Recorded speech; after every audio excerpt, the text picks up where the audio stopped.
My name is Arthur Finch. I am 61 years old. For 35 of those years, I built a life, a home, and a legacy with my wife, Eleanor. This house, this wasn't just a structure of wood and brick. It was our sanctuary.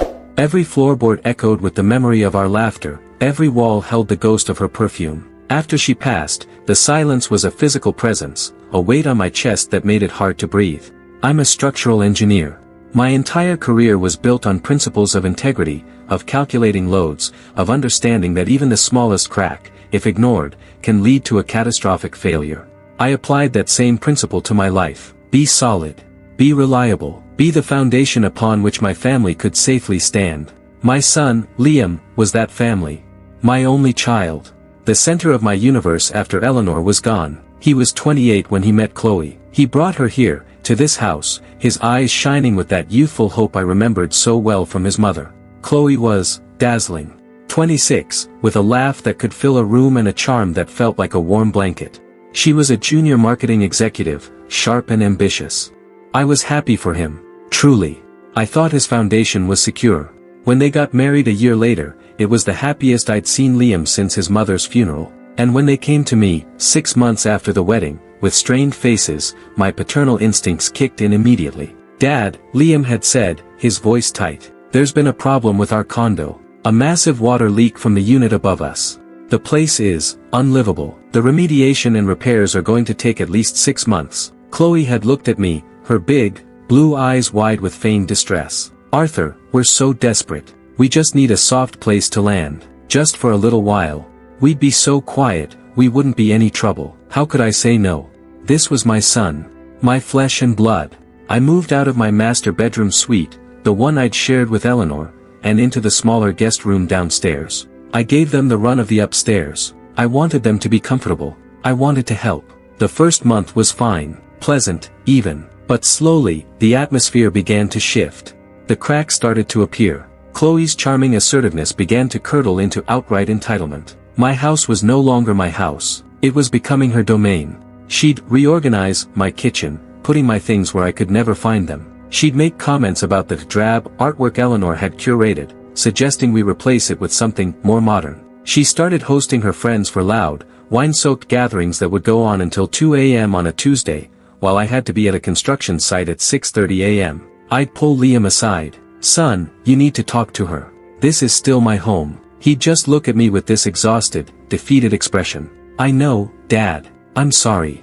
She's just stressed. Work is crazy for her. She'll adjust." He was making excuses. My strong, principled son was becoming a stranger, a muted echo of the man I raised. The foundation was cracking, and he was just watching it happen. The pinnacle of disrespect came on a Thursday. I just returned from a grueling 12-hour day inspecting a bridge retrofit. My back ached, my head was pounding, and all I wanted was to sink into my favorite leather armchair in the den, the one that perfectly conformed to the shape of my body, and watch the news in silence. I walked into the den to find Chloe curled up in my chair, wrapped in my favorite blanket, FaceTiming her mother. "Oh, no, Mom, it's fine," she was saying, a theatrical sigh in her voice. "It's just a little cramped here. But Arthur's been so generous. We just have to be patient." She saw me and gave me a tight, dismissive smile before continuing her conversation. I stood there, a guest in my own home, too stunned and too tired to even protest. I just turned around and went to my bedroom, the guest room, feeling a hollow anger begin to burn in my chest. But the true discovery, the moment the entire structure of our relationship collapsed, happened 2 nights later. It was 11:47 p.m. I couldn't sleep. I came down for a glass of water. That's when I heard them. Their voices were sharp, carrying down the staircase. I know I shouldn't have listened. A man should respect his son's privacy. But when you hear your own name hissed like a curse, it freezes you in your tracks. "You need to talk to your father, Liam." Chloe's voice was a venomous whisper shout. "He's constantly lurking. I can't breathe in this museum of his. That stupid chair, his boring routine, the way he looks at me when I have friends over." "Chloe, keep your voice down," Liam pleaded. "He's letting us live here. Rent-free. We're saving thousands." "I don't care," she snapped. This is supposed to be our newlywed period. We're living with his grief and his dusty old memories. It's suffocating. My heart was a drum in my ears. This was how she saw me. My home. My love for my late wife. A dusty museum. Then came the words that seared themselves into my soul. The words that changed everything. Liam said something I couldn't make out, his voice low and miserable. And Chloe, my daughter-in-law, the woman I had taken into my home, delivered the killing blow. If he has a problem with it, then let him sleep on the couch. It's not like he's using the living room.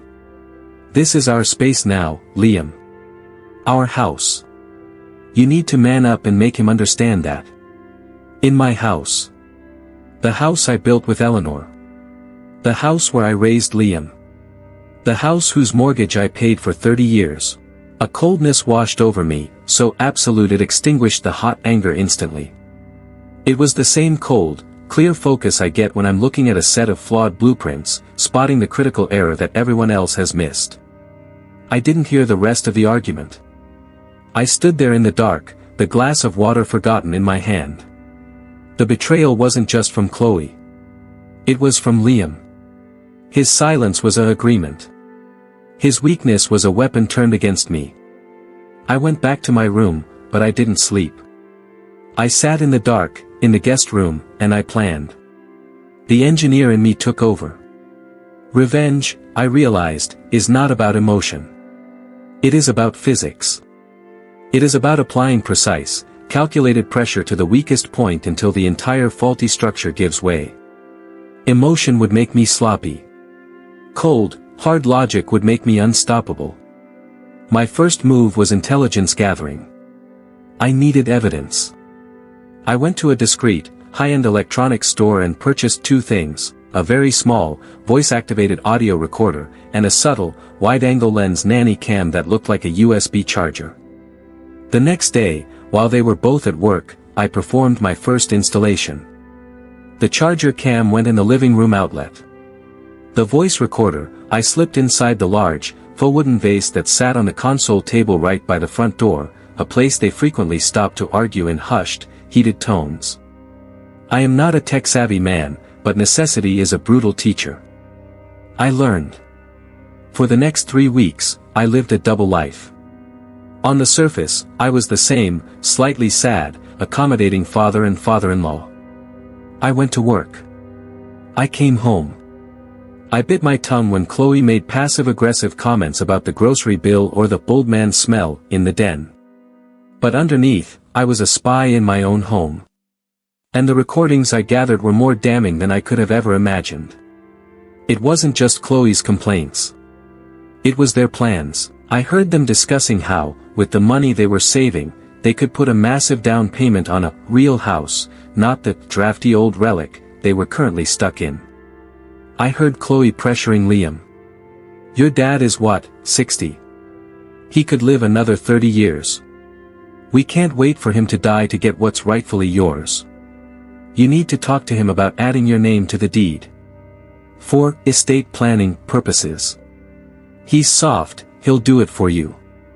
And Liam, my own son, my voice thick with conflict, but ultimately, weakness, said, I'll think about how to bring it up. That was the second betrayal. This wasn't just about a place to stay anymore. They were eyeing my legacy, the very walls Eleanor and I built together. They were vultures waiting for me to die, and my son was holding the door open for them. The final piece of the plan fell into place one Saturday morning. I was reading the paper in the living room while Chloe was on the phone with her mother, bragging loudly. Oh, the condo insurance payout finally came through, she said, gleefully. It's a lot more than we expected. Between that and what we've saved living here, let's just say we'll be putting in an offer on the Henderson Street property very, very soon. We just have to keep smiling and nodding at the old man for a few more weeks until the deal is final. So. They had the money. They had been lying to me, manipulating my generosity, all while secretly preparing to buy their own home and leave me in the dust, after trying to steal a piece of my house first. The blueprint for their ruin was now complete in my mind. All I needed was the right moment to break ground. If you enjoy stories of cold-blooded revenge and gripping plot twists, like this video and subscribe to the channel now. There are brand new unreleased stories here every day. Each one more intense than the last. The moment arrived on a humid Sunday evening. I knew they would both be home. Chloe was meal prepping for the week, a ritual she performed with the solemnity of a state occasion. Liam was watching a game in the den. My den. I had already transferred the audio files to my laptop. I had queued up the most damning clips. I had also prepared 2 other documents, a printed copy of the text from our state's laws regarding tenant rights, specifically highlighting the clause about licensees, and the notice required for revocation of a license to occupy, which in our case was 48 hours. And a single, blank sheet of paper. I walked into the kitchen. They were both there now. Chloe was chopping vegetables with aggressive precision. Liam was getting a beer from the fridge. Liam. Chloe, I said, my voice even, devoid of all emotion. Could you both join me in the dining room, please? There's something we need to discuss. Chloe rolled her eyes, not even looking at me. Can it wait, Arthur? I'm in the middle of this. No, I said, the word like a slab of granite. It cannot. Something in my tone made Liam look up. He saw the look on my face, the cold, engineering focus, and a flicker of unease crossed his features. Okay, Dad. What's up? They followed me to the formal dining room, a room we almost never used. I stood at the head of the table. They remained standing, confused. Sit, I instructed. They did. I opened my laptop. I've been doing some thinking, I began, my voice calm. About this living arrangement. About respect. About entitlement. Chloe sighed dramatically. Arthur, if this is about the wine glasses from last week, I told you, my friend broke it by accident. This is not about a wine glass, I said, my eyes locking with hers. This is about you telling my son to make me sleep on the couch, in my own home. The color drained from her face. Liam's mouth fell open. What? I never said that. Chloe stammered, a pathetic, transparent lie. I didn't respond. I simply clicked play on the first audio file. The speaker on my laptop was clear and loud. Chloe's voice, if he has a problem with it, then let him sleep on the couch. It's not like he's using the living room. This is our space now, Liam. Our house. You need to man up and make him understand that. The silence in the room was deafening. Liam looked like he'd been shot. Dad. He started. I held up a hand. I'm not finished. I clicked the next file. Chloe's voice, your dad is what, 60? He could live another 30 years. We can't wait for him to die to get what's rightfully yours. You need to talk to him about adding your name to the deed. Liam's voice, I'll think about how to bring it up. Now Liam had gone pale. How are you doing this? Engineering, I said flatly. It teaches you to find structural weaknesses. I clicked the third and final file. Chloe's voice, the condo insurance payout finally came through, let's just say we'll be putting in an offer on the Henderson Street property very, very soon. We just have to keep smiling and nodding at the old man for a few more weeks. I closed the laptop. The only sound was Chloe's sharp, ragged intake of breath. You recorded us? Liam whispered, horrified. I protected my asset, I corrected him. From the parasites trying to infest it. I slid the printed legal text across the table. As you can see, you are not tenants. You are licensees. Guests. And as the owner of this property, I am revoking your license to be here. I then slid the blank sheet of paper and a pen toward them. You have 48 hours. 48 hours to pack your things and get out of my house. Chaos erupted. You can't do that. Chloe shrieked, jumping to her feet, her face contorted in rage. This is our home. It is my home, I said, my voice still dangerously calm. You have a home waiting for you on Henderson Street. Liam was sputtering. Dad, please. This is insane. She didn't mean it. We're family. Family, I repeated, letting the word hang in the air. Family doesn't plot to steal from you while eating your food and sleeping in your bed. Family doesn't let their spouse disrespect the memory of your dead wife. You made your choice, Liam. You chose her. You chose avarice over integrity. Now you can live with that choice. Somewhere else. I turned to leave the room. I'll call the police. Chloe screamed after me. I stopped at the doorway and looked back at her. A small, cold smile finally touched my lips. Please do. I'd love to play these recordings for them. I'm sure they'd find your plans for elder financial abuse and attempted property theft absolutely fascinating. The fight went out of her. She collapsed into her chair, sobbing with furious, ugly tears. Liam just stared at the table, the full weight of his complicity crushing him. For the next 48 hours, my house was filled with the sounds of slamming doors, crying, and the frantic packing of boxes. I stayed in my study or went to work. I did not help. I did not speak to them. I was an observer, watching the demolition of a structure I now realized was always built on a weak foundation. At exactly 7 p.m. on Tuesday, 48 hours after my declaration, they carried the last box out to Liam's car. Liam stood in the foyer, looking at me, his eyes red-rimmed. Dad. I'm so sorry. I looked at my son, at the stranger he had become. So am I, Liam, I said, and I closed the door. I engaged the deadbolt with a solid, final thunk. The aftermath was quiet. Beautifully, profoundly quiet. The silence was no longer a weight. It was a comfort. I learned through mutual acquaintances that the deal on the Henderson Street house fell through because they couldn't secure the full financing in time. Turns out, living rent-free had made them sloppy with their savings.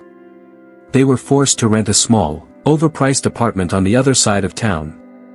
The same acquaintances told me they were fighting constantly. The stress of their own greed and the public humiliation had shattered the glossy facade of their perfect marriage. Liam tried to call me a few times. I let it go to voicemail. He sent texts, long, rambling apologies. I didn't respond. Some structural damage is too severe to repair. You have to condemn the entire wing. My house is mine again.